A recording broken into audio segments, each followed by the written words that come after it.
네, 드보라 여전도회를 통해 영광 받으신 하나님께 감사와 찬양의 박수 올려드리겠습니다.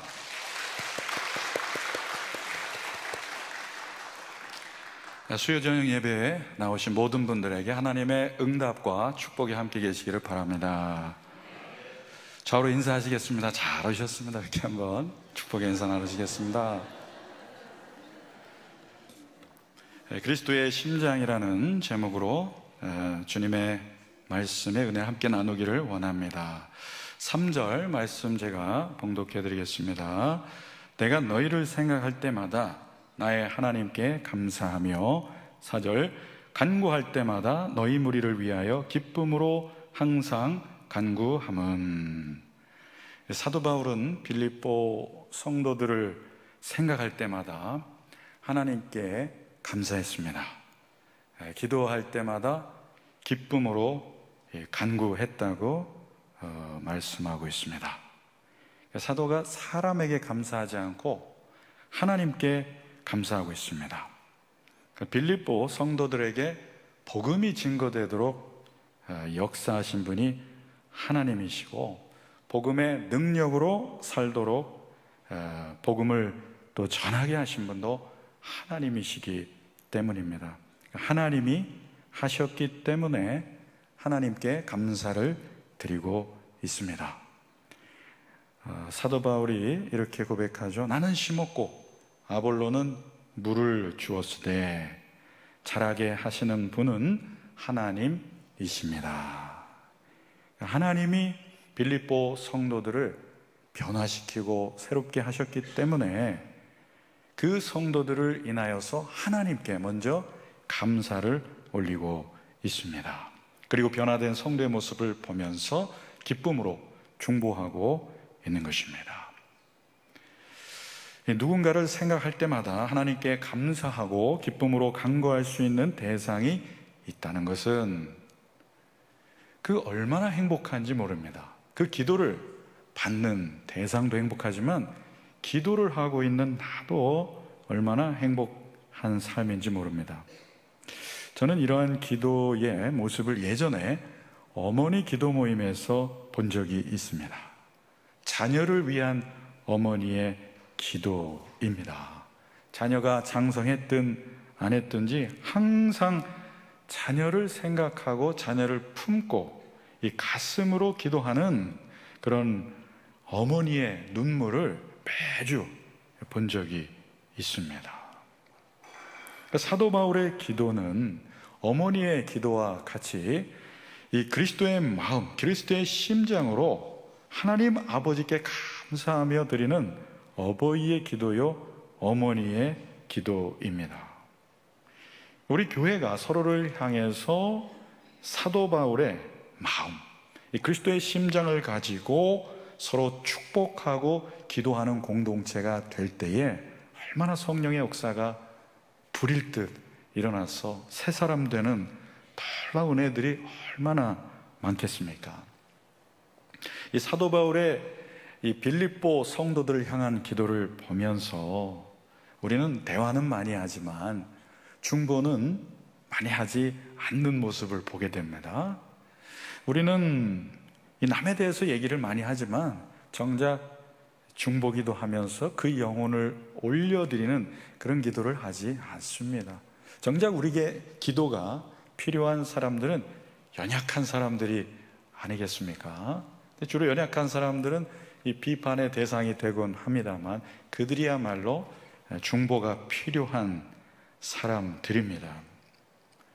인간은 늘 어리석은 존재임을 잊지 말아야겠습니다.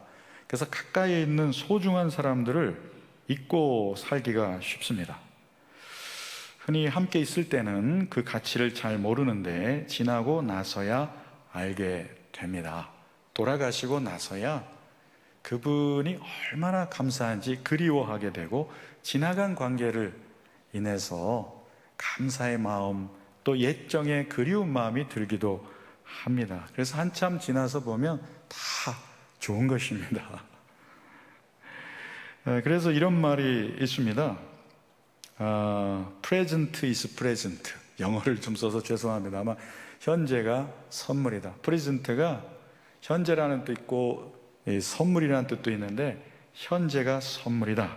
그래서 내 삶에 가장 중요한 사람은 누구입니까? 라고 물었을 때 현재 나와 함께 있는 사람. 지금 가장 내게 중요한 일이 무엇입니까? 지금 내가 하고 있는 일들이라는 겁니다. 우리는 교회를 생각하며 자녀들을 생각하며 기쁨과 감사로 신뢰를 하나님 앞에 올려드리며 기도할 수 있습니다. 왜 그렇습니까? 하나님께서 일하고 계시기 때문입니다. 하나님이 하시기 때문에 신뢰하며 기도할 수 있습니다. 자녀를 보면은 이 콩나물 물 주는 것 같죠? 언제 자라나 물이 다 새나가는 것 같지만 어느새 성큼 자라 있는 모습, 그렇게 걱정했던 모습들이 사라지고 장성해서 듬직한 모습으로 자라는 그 하나님의 은혜를 경험할 때가 얼마나 많이 있습니까? 어떤 분이 제게 질문을 했습니다. 얼마 안 지난 것 같은데 목회에서 제일 중요한 게 뭡니까? 이렇게 질문을 했어요. 그래서 제가 목회에서 중요한 게 뭘까? 예배, 양육, 교제, 전도, 선교, 봉사 많이 있지만 저는 무심결에 얼마 걸리지 않았어요. 하나님이 제일 중요합니다. 하나님이 제일 중요합니다.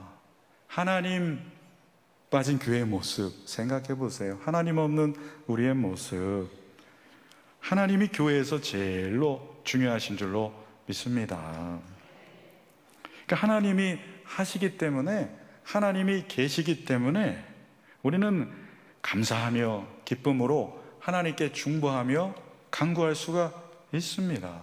그 하나님이 우리의 기도를 들으시고 또 우리의 기도를 축복해 주시고 또 우리가 기도하는 것 이상으로 우리에게 응답하실 것을 믿고 우리는 신뢰함으로 하나님 앞에 나아갑니다. 그러니 신앙생활은 감정으로 하지 말고 신뢰로, 믿음으로 해야 합니다. 감정은 왔다 갔다 하지만 하나님이 언제나 우리와 함께 하시고 일하심을 믿고 하나님께 기도를 올려드립니다. 그러면 하나님께서 이렇게 함께 하시는 것을 우리는 경험합니다. 이 사도의 감사 이유가 나오는데 5절에 보면 복음을 위한 일에 참여하고 있기 때문이라고 말씀하고 있습니다. 5절 봉독해 드리겠습니다. 너희가 첫날부터 이제까지 복음을 위한 일에 참여하고 있기 때문이라. 5절에 보면 빌립보 성도들에게 사도가 감사한 이유는 복음을 위한 일에 참여하고 있기 때문이라고 했는데, 여기서 복음을 위한 일이라는 것은 구체적이지는 않습니다만 복음을 받고 증거하는 모든 일로 여겨집니다. 그래서 주목할 단어는 참여입니다. 참여라는 단어가 우리 많이 알고 있는 헬라어 코이노니아예요. 흔히 코이노니아는 단순히 교제를 뜻한다고 생각합니다만 코이노니아는 물질 후원, 몸으로 하는 봉사, 헌신의 사역 등도 포함된 단어입니다. 그러니까 친교회는 참여하는데 봉사에 빠지는 것은 진정한 코이노니아를 이루지 못하는 것입니다. 6절 봉독해 드리겠습니다. 너희 안에서 착한 일을 시작하신 이가 그리스도 예수의 날까지 이루실 줄을 우리는 확신하노라. 착한 일을 시작하신 분은 당연히 누구십니까? 하나님이십니다. 하나님은 우리 안에서 이미 착한 일을 시작하셨습니다. 너희 사이가 아니에요. 너희 안에서 각 개인에게 하나님이 각자에게 부어주신 착한 일이 있습니다. 이 착한 일이란 한마디로 정의하기가 어렵습니다만 하나님께서 우리에게 주신 구원이요, 구원받은 백성이 열매 맺는 그러한 성령의 열매들, 새 사람이 되어가는 모든 과정을 포함하고 있습니다. 믿음의 본질에 관련된 겁니다. 그러니까 믿을 때 우리는 창조주의 능력과 역사로 변하여 새 사람이 됩니다. 그래서 누구든지 그리스도 안에 있으면 새로운 피조물이라 이전 것은 지나갔으니 보라 새 것이 되었도다. 이 나무가 의자가 되는 정도가 아니라 완전히 새로운 모습으로 새로운 성품으로 빚어지게 된다는 말씀입니다. 하나님께서 우리 안에 착한 일을 시작하셨기 때문에 그리스도 예수의 날까지 이루실 것을 우리는 믿습니다. 하나님의 초점은 어디입니까? 그리스도 예수의 날입니다. 종말입니다. 우리가 도달할 구원의 완성의 날입니다. 구원의 완성은 우리는 죽음을 통과해서만이 얻을 수 있습니다. 우리는 이미 구원 받았지만 아직 죽음을 통과해서 얻어야 될 구원의 완성에 도달하지는 않았습니다. 그러니까 그리스도 예수의 날은 그리스도의 예수의 영광스러운 날, 정말 하나님께서 우리를 영광스럽게 맞이해주는 그 날을 뜻합니다. 우리 인생을 돌아보면 고난과 굴곡이 참 많아요. 그런데 우리의 신앙의 초점은 현재가 아니라 어디에 맞춰져야 합니까? 그리스도 예수의 날입니다. 그렇기 때문에 우리가 뒤돌아보면 우리의 인생의 역경과 고난을 통과한 많은 것들도 실상은 착한 일을 시작하신 그분이 우리를 더 착하고 선한 일을 하는 친백성이 되도록 예수 그리스도의 성품을 닮은 모습으로 그리스도 앞에 서도록 우리를 연단시키는 과정인 줄로 믿습니다. 그러니까 우리가 주님의 말씀에 알아서 순종하고 알아서 동의를 하여서 하나님께 화답하면은 하나님께서 잘 이렇게 인도하실 텐데 우리는 그렇지 않습니다. 고난이라는 큰 경종이 울려야만 하나님을 주목하는 우리의 습성 때문에 때로는 역경과 고난을 잔인하게 일부러 허락하시는 것이 아니라 그 과정을 잠시 이렇게 내어놓으심을 통해서 하나님을 더욱 적극적으로 붙들게 만드시는 겁니다. 나라의 왕자일 때는 후견인이 필요하고 종처럼 자식처럼 그 왕자가 대우받을 수 있지만 그가 왕이 되었을 때 모든 영광이 임하는 것처럼 그리스도인의 생애 초점은 지금이 아닙니다. 과거도 아닙니다. 언제입니까? 그리스도 예수의 날입니다. 그리스도 예수의 날, 하나님의 심판대, 그리스도의 심판대 앞에 최종적으로 서 있는 그 날이 초점입니다. 그래서 우리는 계속 노력해야 되고 점점 성화되어져 가야 합니다. 우리는 착한 일을 시작하신 하나님 때문에 오늘의 고난을 버티고 인내할 수 있습니다. 버티고 인내하는 것이 믿음이에요. 그러다 보면 우리는 승리하게 됩니다. 승리를 얻기 위해서 버티는 게 아니라 이미 얻은 승리를 잃어버리지 않기 위해서 우리는 버티는 겁니다. 하나님은 우리의 겉모습이 아니라 우리의 속사람을 보시고 우리의 마음의 중심을 보시는 겁니다. 중심이라는 한자를 세로 놓으면 충성충자가 됩니다. 마음의 중심을 사람은 따라가게 돼 있어요. 마음의 중심에 따라서 우리의 성품이 이렇게 빚어지는 것을 보게 됩니다. 하나님은 우리가 하는 일, 우리가 가진 것 관심 갖지 않으시고 네가 누구인가, 내가 누구인가에 대해서 관심을 갖고 계신 분입니다. 제가 그 롯데호텔 여기 소공동에 있는 거기에서 결혼식 참석이 있어서 토요일 날 1시간 전에 갔는데 그 1시간 전에부터 차가 너무 밀려요. 그 주차장 들어가는 시간이 30분이 지나도 내려갈 생각을 안 합니다. 이거 결혼식 늦게 생겨죠. 그래서 이제 그 정문에 도어맨 있죠. 도어맨이 제가 이렇게 지나가는데 저한테 경례를 딱 붙이더니 내리라는 거예요. 알고 봤더니 그 호텔에서 결혼하는 신랑 신부의 주례가 저였습니다. 그 신랑 신부가 기특하게, 이런 형제들은 자매에 많지 않은데 그날은 저를 그 도어맨에게 부탁해서 VIP 주차장에 주차를 하도록. 그런데 제 차가 그 주차장에 안 어울려요. 15년 된 소형차를 거기다가 도어맨이 주차한다는 게 안 어울려서 제가 잠깐 손짓하고 제가 주차하고 얼른 들어갔습니다. 소공동 롯데호텔 창립 이후로 그런 차는 없었을 겁니다. 그 결혼식을 마치고 나오면서 어떤 생각을 했냐면, 그리스도 예수의 날에 이런 일이 있을 것이다. 제 앞차가요, 줄을 길게 서서 검은 세단들이 막 들어가는데 빽빽하게 들어서서 진입을 못하고 있습니다. 근데 저는 15년 된 소형차 가지고 VIP 주차장에 놓고 들어갔으니 어떻게 이런 일이 가능할까? 마치 천국문 앞에서 하나님이 보시는 것이 네가 타고 온 차가 뭐냐, 이게 중요한 게 아니라 네가 누구냐, 이게 중요하구나. 이것을 이제 그날 생생하게 깨달았습니다. 하나님은 우리의 마음에 숨은 동기, 마음의 중심을 보시는 분입니다. 그래서 우리 그리스도의 예수의 날까지 우리가 준비해야 될 것은 무엇입니까?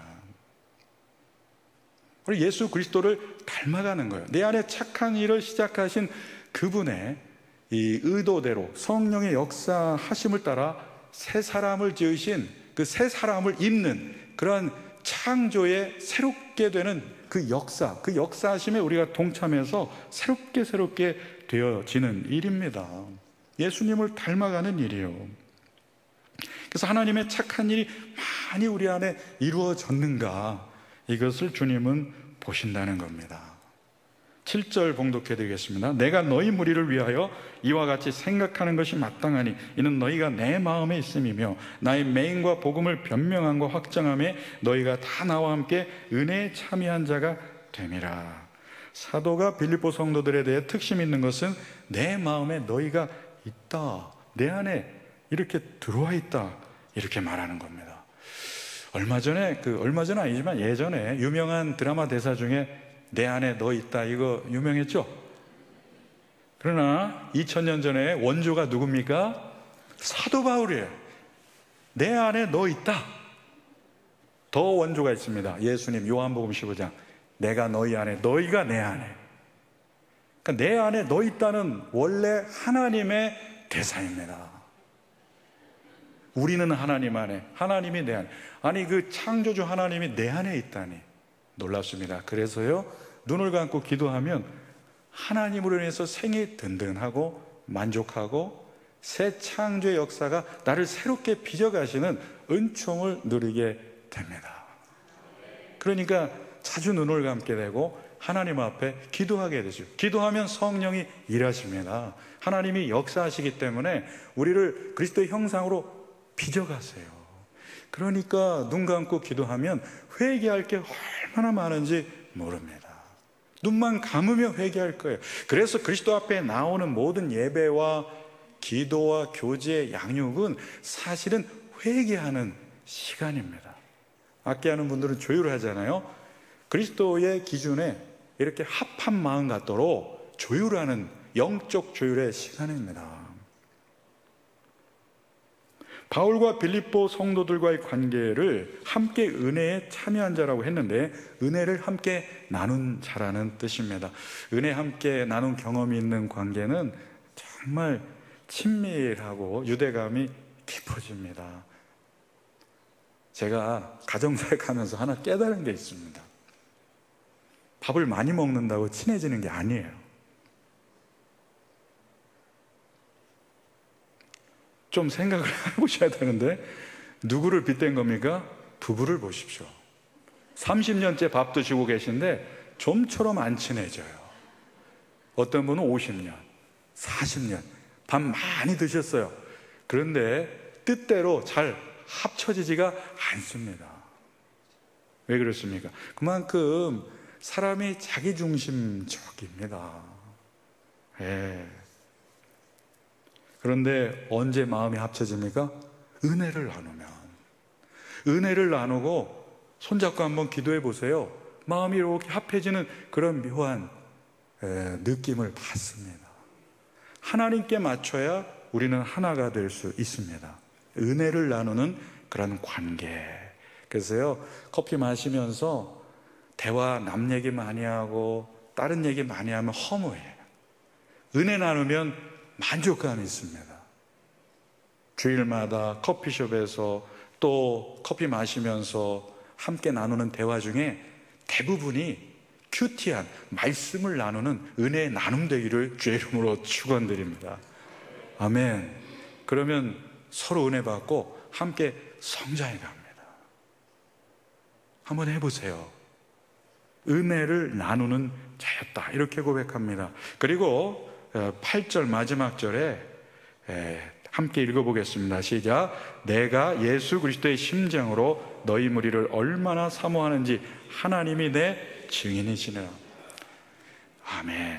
심장은 피를 주고받는 곳입니다. 힘차게 박동하고 펌프질을 이렇게 지속해야 되는 거죠. 심장이 멈추면은 사망하게 됩니다. 예수님의 심장은 자신의 피의 희생으로 우리를 살린 구원의 심장입니다. 그리스도의 심장은 이 목숨을 건 사랑을 상징합니다. 이 심장으로 사랑하면 걸림돌이 될 게 아무것도 없습니다. 그래서 우리에게는 그리스도의 심장이 필요해요. 그런데 어떡합니까? 그리스도의 심장이 없습니다. 그래서 기도해야겠죠. 예수님, 그 심장을 저에게 이식해 주십시오. 그리스도의 심장을 가진 임직자라면 그 사랑을 나눌 때 얼마나 많은 영혼에게 감화가 있겠습니까? 정말 이 설교사역 하면서 이 그리스도의 뜨거운 마음으로 설교했을 때 저는 이 복음에 무관심한 것처럼 보였던 청소년들이 회심하고 회개하고 떼굴대고 굴르고 이런 것들을 참 많이 봤습니다. 복음의 이 뜨거운 이 심장, 그리스도의 심장을 나누는, 그래서 관계가 오래돼도 그리스도의 심장이 없으면 익숙해지기만 하고 친밀해지지는 않습니다. 그래서 교회는 그리스도의 뜨거운 심장을 회복하도록 기도 제목으로 올려드리고 계속 기도해야 합니다. 심장이 계속 펌핑을 해야 그 그리스도의 피가 모든 분들에게, 그리스도의 피는 곧 생명이니까요, 생명이 전달되는 역사가 있습니다. 그러므로 우리 영등포교회 모든 성도님들은 그리스도의 심장으로 예배하기 원합니다. 그리스도의 심장으로 교제하고 그리스도의 심장으로 양육하고 그리스도의 심장으로 봉사하고 그리스도의 심장으로 전도하고 선교하기를 원합니다. 그러면 그리스도의 생명으로 역사하는 그 하나님의 역사가 곳곳에서 일어나게 될 줄로 믿습니다. 쌍둥이가 태어났는데요, 하나는 정상인데 하나는 미숙아가 태어났습니다. 그래서 원래 따로 놔야 되고 미숙아는 인큐베이터에 놔야 되는데 간호사가 규율을 어긴 건 아니고 조금 초월해서 함께 놨어요. 죽어가니까. 그런데 이 건강하던 이 어린아이가, 아기가 미숙아를 팔로 아는 겁니다. 그 어린 게. 그런데 웬일입니까? 이 미숙아가, 죽어가는 아이가 살아났어요. 그리고 지금까지 건강하게 살아난 것을 이렇게 간호사가 이 아이들과 함께 찍은 사진을 본 적이 있습니다. 그러니까 그리스도의 심장으로 사랑할 때에 그 생명이 살아나는 역사가 있다는 겁니다. 그래서 우리가 이렇게 허그할 때 심장과 심장이 닿도록 허그하는 게 제일 좋은 것이라고, 심장이 가장 가까이 느껴지도록 안아주는 게 정말 이 따뜻함을 느낄 수 있다고 이렇게 얘기를 하지 않습니까? 교회도 마찬가지입니다. 그리스도의 심장으로 사랑하면 살아납니다. 이런 말이 있어요. 이거 한번 들어보셨습니까? 하루에 4번 안아주면 겨우 생존하고, 8번 안아주면 그럭저럭 살고, 12번 안아주면 행복한 삶을 누린다. 처음 들어보셨어요? 예. 그리스도의 심장으로 안아주시며 성도의 교제를 나누도록 하십시오. 가서 꼭 안아주지 않아도 마음으로 안아주는 게 있어요. 뭐예요? 기도입니다. 우리 아이를 이렇게 안아서 기도하십시오. 혹시 해보셨어요? 안 해보셨으면 새벽 기도 때 교회에 나와서 기도하실 때 이렇게 안아서 기도하십시오. 남편도 좀 안아주시고요, 아내도 안아주시고. 예, 교우분들 안아주시고 기도하시는데 사실 어색해, 배우자는요. 근데 자녀는 너무나 자연스럽습니다. 영적 자녀들 안아주고 기도하는 건 너무나 자연스럽습니다. 그래서 이 소그룹으로 양육하고 그럴 때 양육자가 이 동반자, 양육 배우는 분들보다 훨씬 더 은혜를 받게 됩니다. 문자로 이메일로 격려하면서 안아주는 글들이 있어요. 미소로 인사하고 힘을 실어주는 말로 안아주는 이러한 사랑이 있습니다. 이러한 사랑이 치유와 회복의 역사를 일으킵니다. 왜요? 우리가 사랑할 때 그 사랑을 통해서 누가 역사하십니까? 성령님이 일하세요. 하나님이 일하십니다. 그러므로 오늘 말씀을 생각하면서 그리스도의 심장으로 살아가는 저와 여러분의 인생 되시길 주의 이름으로 축원을 드립니다.